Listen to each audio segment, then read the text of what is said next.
ಮಳೆಗಾಲ ಅಂದ್ರೆ ಕರಾವಳಿ ಹಾಗೂ ಮಲೆನಾಡಿನ ಅಡಿಕೆ ಬೆಳೆಗಾರರ ಪಾಲಿಗೆ ಒಂದು ರೀತಿಯಲ್ಲಿ ಅಗ್ನಿ ಪರೀಕ್ಷೆಯ ಕಾಲ.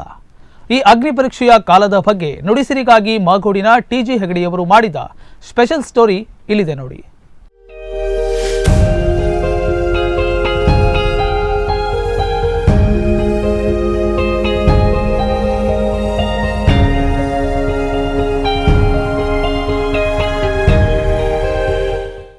ಜೂನ್ ತಿಂಗಳಲ್ಲಿ ಈ ಭಾಗಗಳಿಗೆ ಆಗಮಿಸುವ ಮುಂಗಾರು ಮಾನ್ಸೂನ್ಗಳು ಕೇವಲ ಮಳೆಯನ್ನು ಮಾತ್ರ ಕರೆತರುವುದಿಲ್ಲ. ಮಳೆಯ ಜೊತೆಗೆ ಅನಾಹುತಕಾರಿ ಗಾಳಿ, ಮಿಂಚು ಹಾಗೂ ಗುಡುಗುಗಳನ್ನು ಕರೆತರುತ್ತವೆ.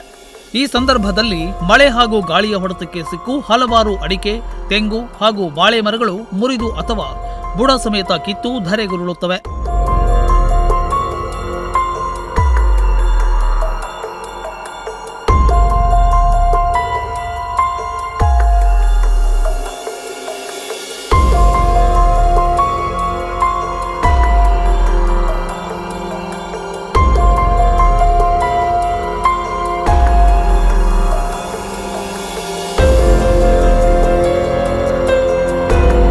ದಿನಗಳುರುಳಿದಂತೆ ಗಾಳಿ ಹಾಗೂ ಮಿಂಚು ಗುಡುಗುಗಳು ಕಡಿಮೆಯಾದರೂ ಮಳೆ ಮಾತ್ರ ಆಗಸ್ಟ್ ತಿಂಗಳು ಅಂತ್ಯದವರೆಗೂ ಎಡಬಿಡದೆ ನಿರಂತರವಾಗಿ ಸುರಿಯುತ್ತಿರುತ್ತದೆ.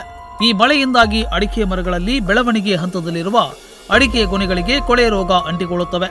ಹೀಗೆ ಕೊಳೆ ರೋಗ ಬಾಧಿತ ಅಡಿಕೆಗಳು ಎಳೆಯದಾಗಿರುವಾಗಲೇ ಅಡಿಕೆ ಮುಗುಟು ಹಾಗೂ ಬೇಳೆ ಅಡಿಕೆ ಗೊನೆಗಳಿಂದ ಉದುರಿ ಬೀಳುತ್ತವೆ.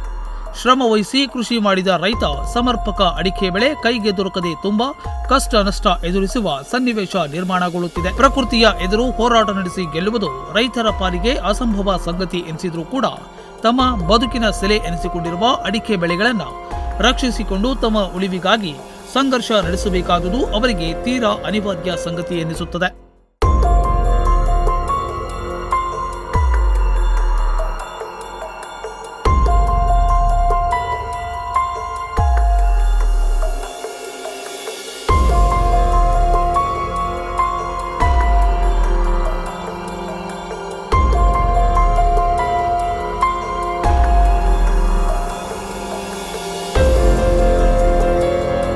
ಈ ನಿಟ್ಟಿನಲ್ಲಿ ಅಡಿಕೆ ಬೆಳೆಗಾರರು ಮಳೆಗಾಲ ಆರಂಭಗೊಂಡು ಹೆಚ್ಚು ಕಡಿಮೆ 15 ದಿನಗಳ ಒಳಗೆ ಅಡಿಕೆ ಗೊನೆಗಳಿಗೆ ಕೊಳೆ ಮದ್ದು ಅಂದ್ರೆ ಕಾಪರ್ ಸಲ್ಫೈಡ್ ದ್ರಾವಣ ಸಿಂಪಡಣೆ ಕಾರ್ಯ ಆರಂಭಿಸುತ್ತಾರೆ. ಈ ದ್ರಾವಣ ಕೊಳೆ ರೋಗ ನಿರೋಧಕ ಅಥವಾ ಪ್ರತಿಬಂಧಕ ಅಷ್ಟೇ ಹೊರತು ಒಮ್ಮೆ ರೋಗ ಆವರಿಸಿಕೊಂಡರೆ ಉಪಶಮನ ನೀಡುವ ಔಷಧ ಅಲ್ಲ. ಹೀಗಾಗಿ ಅಡಿಕೆ ಗೊನೆಗಳಲ್ಲಿ ಕೊಳೆ ರೋಗ ಕಾಣಿಸಿಕೊಳ್ಳುವ ಪೂರ್ವದಲ್ಲಿಯೇ ಈ ಕೊಳೆ ಮದ್ದು ಸಿಂಪಡಣೆ ಕಾರ್ಯ ಕೈಗೊಳ್ಳಬೇಕಾಗುತ್ತದೆ.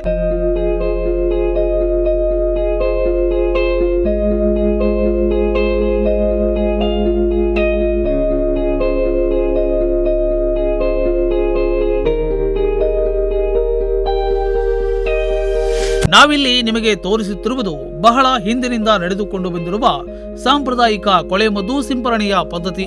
1 ಕಿಲೋಗ್ರಾಂ ಮೈಲು ತುತ್ತ ಹಾಗೂ 1 ಕಿಲೋಗ್ರಾಂ ಸುಣ್ಣದ ದ್ರಾವಣಗಳನ್ನು ಪ್ರತ್ಯೇಕವಾಗಿ ಸಿದ್ಧಪಡಿಸಿಕೊಂಡು ಅದನ್ನ 100 ಲೀಟರ್ ದ್ರಾವಣ ಆಗುವಂತೆ ದೊಡ್ಡ ಡ್ರಮ್ ಒಂದರಲ್ಲಿ ನೀರು ಹಾಕಿ ಚೆನ್ನಾಗಿ ಮಿಶ್ರಣ ಮಾಡಿಕೊಳ್ಳಬೇಕು.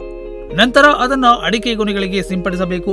ಮಳೆ ಇದ್ದಲ್ಲಿ ಸಿಂಪಡಿಸಿದ ಮೈಲು ತುತ್ತದ ದ್ರಾವಣ ಅಡಿಕೆ ಗೊನೆಗಳಿಗೆ ಹಿಡಿದುಕೊಳ್ಳದೆ ಬಸಿದು ಹೋಗಬಹುದಾದ ಸಾಧ್ಯತೆ ಇರುವುದರಿಂದ ಈ ಸಿಂಪಡಣೆಯ ಕಾರ್ಯವನ್ನ ಮಳೆ ಇಲ್ಲದಿರುವಾಗಲೇ ನಡೆಸಬೇಕು.